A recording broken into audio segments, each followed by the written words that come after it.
Ẹ̀yin olólùfẹ́ Olóyinka TNT ṣe dáadáa ni mo bá yín. There's something tí mo really tètè fẹ́ sọ fáwọn èèyàn. Mo kọ́ fẹ́ kí ẹ̀yin èèyàn mọ kinní kan. Kì í ṣe pé bí àmì ò lè report page o, but kò kọ̀ sí nínú ìwà mi ni. And again mo ní right manager. Mi ò ever report page èèyàn rí láyé. Right manager mi ló máa ń pick àwọn iṣẹ́. Maybe you don't know nípa page tó wà lórí Facebook. Báwọn bẹ́ ṣe rán àwọn pages yẹn wọ́n tún ní level. Like my own page is on level is a level 5 page. Page mi is a level 5 page. Tó jẹ́ wípé ó máa hard kéèyàn tó report page mi kan tó bring it down.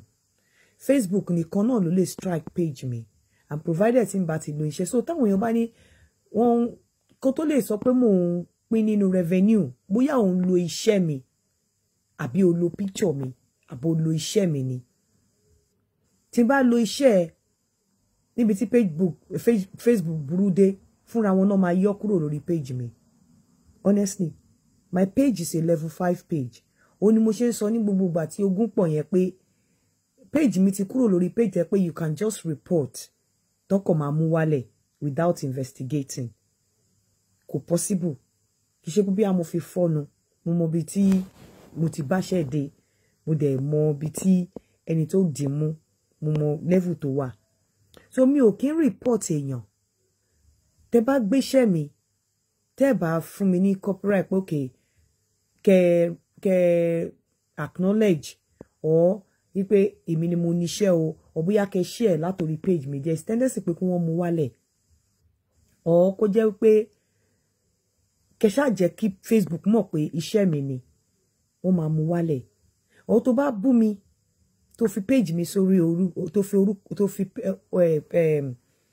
tó fi picture mi sórí ibi tó ti bú mi àbórúkọ mi, of course àwọn tó ń ṣiṣẹ́ fún mi tán bá rí, ó ṣeé ṣe kí wọ́n report ẹ̀.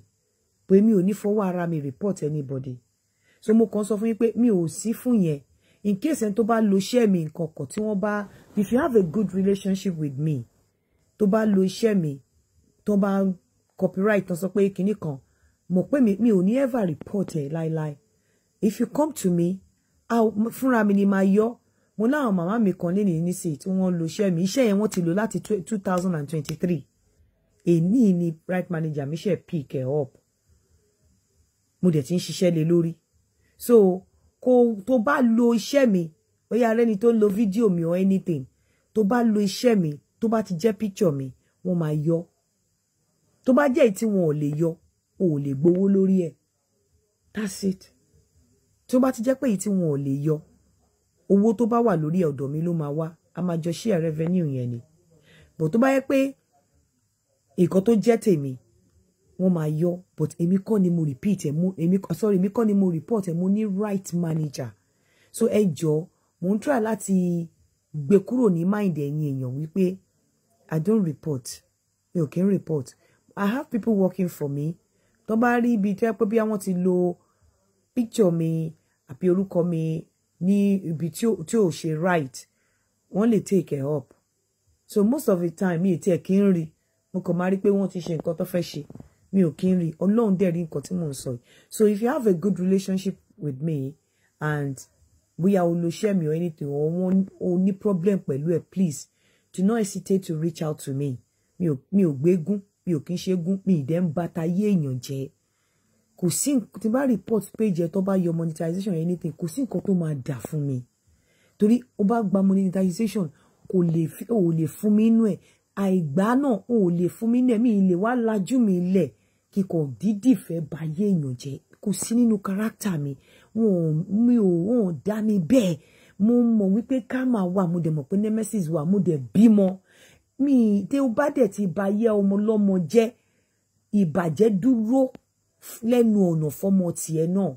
So èmi ò kí ń ṣe bẹ́ẹ̀. Gbogbo ẹ̀yin tẹ́ bá mi ń ṣe, màmá mi kan ti pè mí lénìí. Mo mọ̀ kó máa padà rí show yìí. Mo ń ṣiṣẹ́ lórí ẹ̀ lọ́wọ́. Àwọn tí wọ́n strike lórí that particular video, mọ́mì tẹ́ bá ń gbọ́ mi, wọ́n lé ní 500. Ó lé 500 pages tí wọ́n strike lórí that particular video. Mo láti sọ fún àwọn tó ń ṣiṣẹ́ fún mi pé kán kúkú yọ fídíò yẹn kúrò nínú copyright kúrò nínú right manager ní so ìyẹn là ń ṣe lọ́wọ́ mi ò ń report èèyàn o ẹ jọ̀ọ́ nítorí Ọlọ́run I don't do that mi ń ṣe bẹ́ẹ̀ kò mí pé mi ò lè report èèyàn o kò dẹ̀ mí pa àwọn tó ń handle iṣẹ́ mi tó bá lo picture mi ní ọ̀nà tí ò tọ́ àbí tó ò lè máa bú mi kó lo picture mi náà so wọ́n á report ẹ̀ but fún èmi mi ò report èèyàn and kò easy láti gbé page mi wálẹ̀ ẹ lọ bèèrè lọ́wọ́ àwọn tó bá mọ̀ pa Facebook dáadáa pé mo sọ pé level 5 ni page mi wà ire o.